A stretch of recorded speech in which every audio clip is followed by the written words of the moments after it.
हाय class. तो आपका present और पास्ट खत्म हो गया था, तो आज हम देखते हैं फ्यूचर इंडेफिनिट। ठीक है, फ्यूचर टेंस को स्टार्ट करते हैं। तो आज हम स्टार्ट करते हैं आपका फ्यूचर टेंस।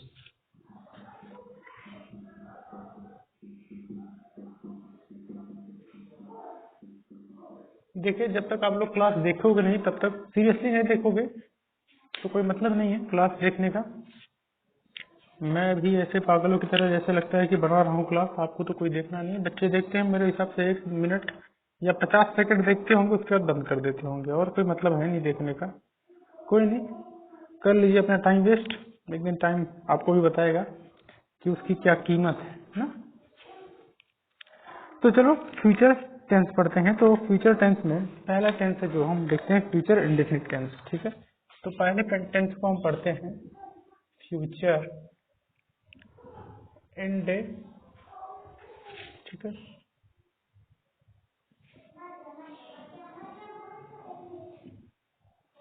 तो ये टेंस क्या है? Future indefinite tense.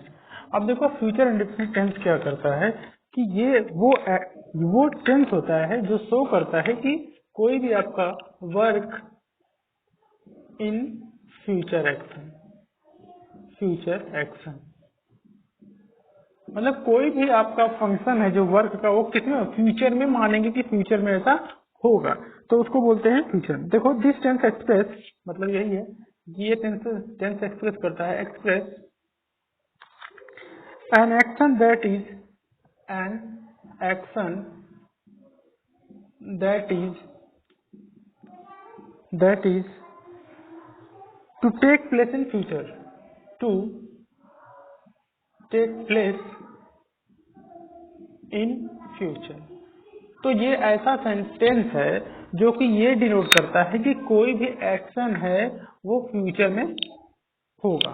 कोई भी एक्शन है जो वो फ्यूचर में होगा, उसको डिनोट क्या करता है? Future indefinite tense. ठीक है, कुछ वर्ड्स होते हैं जो कि फ्यूचर इंडेफिनिट टेंस को शो करते हैं, जैसे सून, अभी जस्ट ये होने वाला है, अभी 9 बजने वाले हैं, जैसे शॉर्टली ट्रेन आने वाले हैं, शॉर्टली। ठीक, शॉर्टली हो गया। In a few moments, in a few moments मतलब कुछ ही पलों में ऐसा होने वाला है। Tomorrow, TOMORROW। देखो, टुमारो का यूज हम किस में करते हैं? फ्यूचर एक्शन के लिए, फ्यूचर टेंस में। ठीक है, टुमारो प्रेजेंटली, प्रेजेंटली प्रेजेंट है, लेकिन प्रेजेंटली को हम किस में ले सकते हैं? आपका प्रेजेंटली ईयर बोल सकते हैं, है ना, इन the sense of year, month, है ना, ईयर, मंथ, वीक। देखो, 2 वीक होता है, एक डब्ल्यू एक वीक WEAK।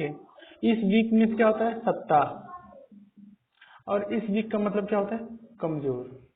ध्यान रखना, दोनों ही सिनोनिम्स है एक दूसरे के, वीक और वीक, एक जैसे प्रोनाउंसिएशन लेकिन स्पेलिंग डिफरेंट डिफरेंट। ठीक, तो soon, shortly, in few moments, tomorrow, presently in the sense of year, month, week. तो ये क्या शो करता है? Future indefinite tense. देखो, अब मैं इसका रूल क्या होता है फ्यूचर इंडेफिनिट टेंस का? रूल, अगर रूल की बात करें तो क्या होगा? पहले आपका सब्जेक्ट आएगा, फिर helping verb plus main verb का फर्स्ट फॉर्म प्लस ऑब्जेक्ट। समझ रहे हो? अगर निगेटिव है, ये तो आपका सिंपल हो गया। अगर निगेटिव है तो क्या आएगा? सब्जेक्ट आएगा plus helping verb plus not plus main verb का हमेशा क्या होगा? मेन वर्ब का फर्स्ट फॉर्म होगा प्लस ऑब्जेक्ट। अब अगर आपका इंट्रोगेटिव आ गया, अगर इंट्रोगेटिव आ गया तो किस तरह से होगा? देखिए, तो इंट्रोगेटिव आ गया तो आपका क्या होगा? अगर क्वेश्चन वर्ड से स्टार्ट हो रहा है, कोई सेंटेंस क्वेश्चनिंग वर्ड से स्टार्ट हो रहा है, क्या तुम वहां जाओगे? तो सबसे पहले क्या आएगा? आपका हेल्पिंग वर्ब आएगा, फिर क्या आएगा? आपका सब्जेक्ट आएगा। हेल्पिंग वर्ब के बाद आपका क्या आएगा? सब्जेक्ट आएगा। ठीक है, ध्यान रखो कि आपका हेल्पिंग वर्ब होगा, फिर उसके बाद क्या होगा? सब्जेक्ट होगा। हाँ, हेल्पिंग वर्ब, सब्जेक्ट। ठीक है, उसके बाद क्या होगा? मेन वर्ब का फर्स्ट फॉर्म प्लस ऑब्जेक्ट और क्वेश्चन वर्ड। अगर आपका क्वेश्चनिंग वर्ड बीच में आ जाता है, जैसे वह क्या वहां जाएगा, ठीक है। तो वेयर की स्पेलिंग पहले, क्वेश्चन वर्ड की स्पेलिंग पहले होगा वेयर, उसके बाद क्या आएगा helping verb plus subject plus main verb का फर्स्ट फॉर्म प्लस ऑब्जेक्ट और आपका, अगर नॉट आता है तो उसके बाद आपके सब्जेक्ट के बाद नॉट लग जाएगा। अगर निगेटिव है, इंट्रोगेटिव निगेटिव, तो यहाँ भी सब्जेक्ट के बाद क्या हो जाएगा नॉट लग जाएगा, ठीक है। तो इतना आपका ये रूल है। तो रूल आप लोग देख लीजिए। जैसे आप अगर मैं कुछ एग्जांपल लिखूं, ठीक है, तो they will come here shortly, they will come here shortly, वो यहाँ जल्द ही पहुंचने वाले हैं। शॉर्टली मतलब कुछ टाइम बाद वो यहाँ पे आने ही वाले हैं। शॉर्टली का मतलब ये होता है कि कुछ टाइम बाद वो यहाँ पे जस्ट आने ही वाले हैं, शॉर्टली। अच्छा देखो, ये तो आप इस तरह से इसको रिप्रेजेंट कर दिया। अगर शॉर्टली यहाँ पे आ गया तो आप फ्यूचर में लिख सकते हो। अगर यहाँ पे प्रेजेंट कॉन्टिन्यू, देखो प्रेजेंट टेंस का भी यूज हम कर सकते हैं। जैसे कोई चीज जैसे डिसाइड है, प्री डिसाइड है कि ये होने ही वाला है, तो उसको प्रेजेंट कंटिन्यूअस में भी लिख सकते हैं। जैसे he is coming here shortly, ये भी हो सकता है, ठीक है। जैसे एक example, Ritu will take examination next week, समझ रहे हो ना। तो नेक्स्ट वीक आ गया तो वो भी किस में आ जाएगा आपका फ्यूचर इंडेफिनिट टेंस में। तो आपके साथ देखो एक चीज और कि फ्यूचर इंडेफिनिट टेंस जो है उसके आई और वी के साथ आपका क्या आएगा, और बाकी जितने भी सब्जेक्ट हैं उनके साथ क्या आएगा, ठीक है। इनके साथ आपका शैल आएगा और इनके साथ क्या आएगा विल आएगा। लेकिन आजकल के ट्रेंड में दोनों ही मिला के यूज क्या करते हैं, मैक्सिमम विल का यूज करते हैं, ठीक है। ज्यादा फर्क नहीं है अब, ठीक है। तो he will come here shortly, ठीक है। देखो आगे कुछ वर्ड है, ये तो ए पॉइंट हो गया इसका अगर देखा जाए। देखो बी नियम इसका क्या होता है, ठीक है। बी रूल इसका क्या होता है, इसका रूल कुछ है, ठीक है, उसको आपको ध्यान रखना है। ये है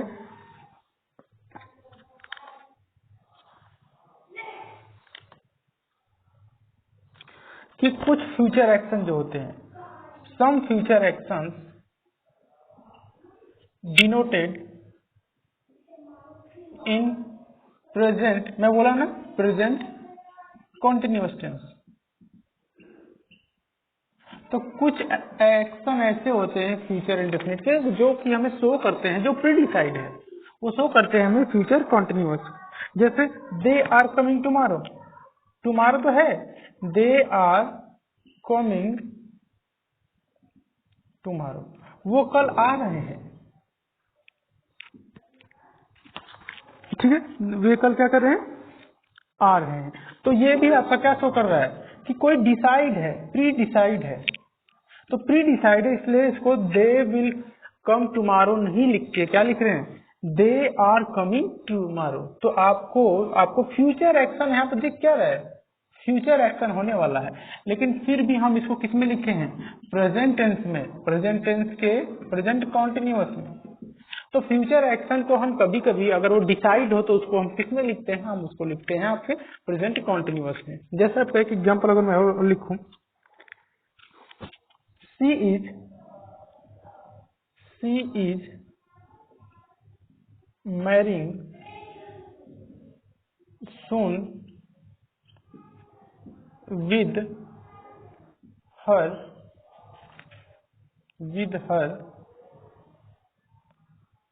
बॉयफ्रेंड, ठीक है।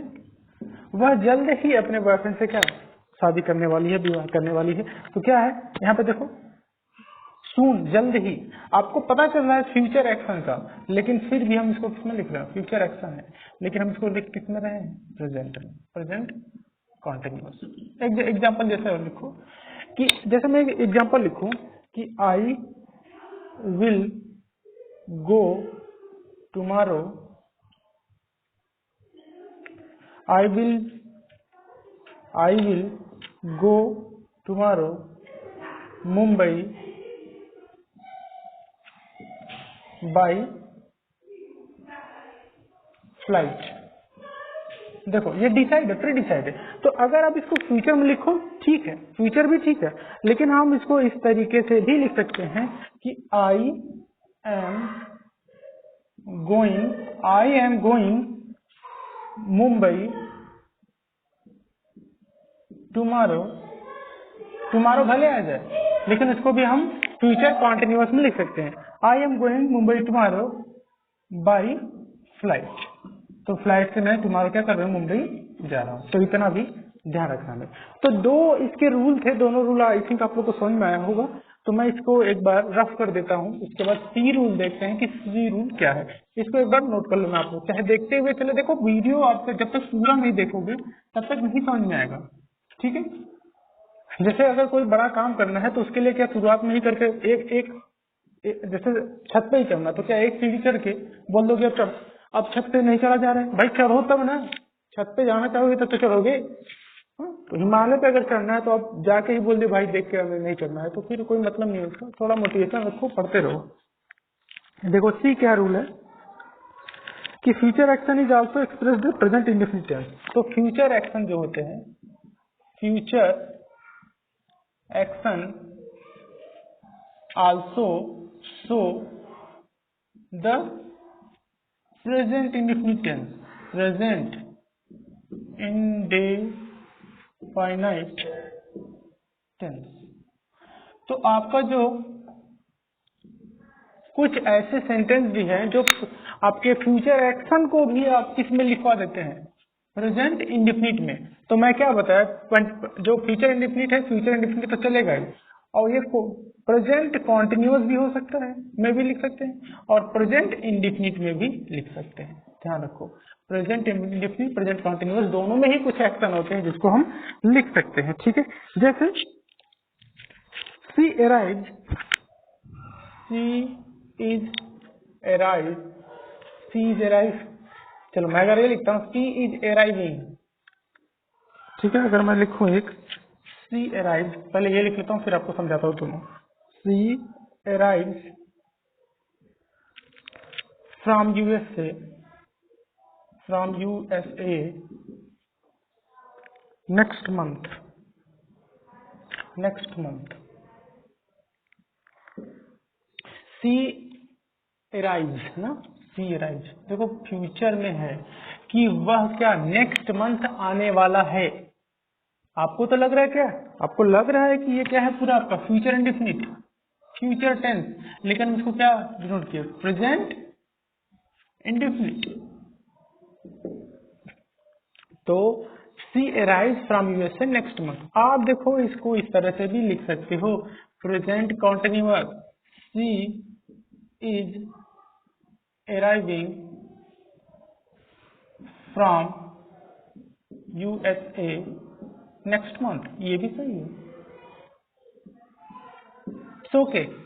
अब ये भी लिख सकते हो she will arrive from USA next month, ये भी सही है। तो तीनों तीन तरह से आप जो प्रेजेंट, अब सारे वर्ड्स को तो आप कर नहीं सकते, सारे सेंटेंस को तो आप कन्वर्ट नहीं कर सकते प्रेजेंट में। कुछ सेंटेंस ऐसे होंगे जो फ्यूचर इंडेफिनिट में ही रहेंगे, लेकिन बहुत सारे ऐसे सेंटेंस है जिसको हम प्रेजेंट में भी लिख सकते हैं, प्रेजेंट इंडेफिनिट और प्रेजेंट कंटिन्यूअस में।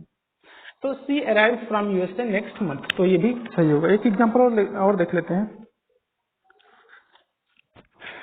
प्राइम मिनिस्टर आपको पता ही है, बहुत घूमने वाले हैं अपने, ठीक है, घूमते रहते हैं। द प्राइम मिनिस्टर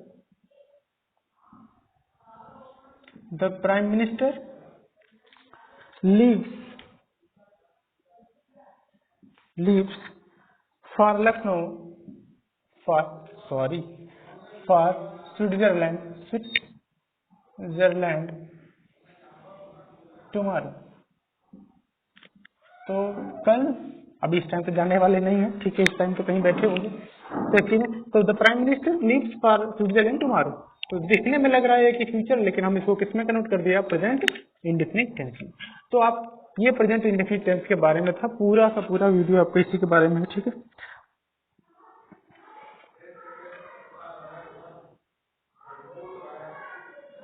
तो आपको बता दिया मैं कि आई और बी के साथ सेल लगता है, तो बता भी दिया कि आई और बी के साथ क्या लगता है, सेल लगता है। बाकी जितने भी आपके सब्जेक्ट हैं, बाकी जो सब्जेक्ट हैं एक्सेप्ट इसके आई और बी के, सबके साथ लगेगा विल। लेकिन जहां पे ऑर्डर या कमांड की बात आ जाए, ऑर्डर की बात है ना, फोर्सफुली कोई चीज कही जाए, फोर्सफुली मतलब जोर दे के कोई बात कहा जाएगा, तो आई और बी के साथ लगेगा विल और आपका बाकी सबके साथ लगेगा सेल। तो ये डिफरेंस है बस। और बाकी जो चीजें हैं आप लोग ग्रामर की बुक हो आपके पास तो उसमें जरूर देखें, क्योंकि हर चीज बताना, हर चीज प्रोवाइड करना ऑनलाइन थोड़ा मुश्किल होता है, क्योंकि आप लोग को भी हम बता ही दिए कि कितना इसको बना के वीडियो बस अपलोड ही नहीं करना होता है, बहुत कुछ करना होता है। ठीक है, तो आप लोग देखिए, जब तक वीडियो देखेंगे नहीं पूरा तब तक कुछ नहीं समझ में आएगा। एक बार मैं जितना इंग्लिश का पढ़ाया हूँ आप लोग को, एक बार पूरा अगर आप लोग देख लिए तो जरूर आपको समझ में आएगा। 1-2 मिनट ही देख के अगर बोले यार ये तो इंटरेस्टिंग नहीं है, एक बार आप देखो, ठीक है ना, एक बार देखोगे तब समझ में आएगी बात। हो सकता है कि 1-2 पॉइंट आपको नहीं समझ में आए तो उसके बाद लीव कर दो, लीव करना नहीं है, उसको एक बार पूरा देख के तो देखो। नहीं समझ में आए तो कमेंट करो, नंबर है फोन करो। ठीक है, आज के लिए इतना है। Thank you class.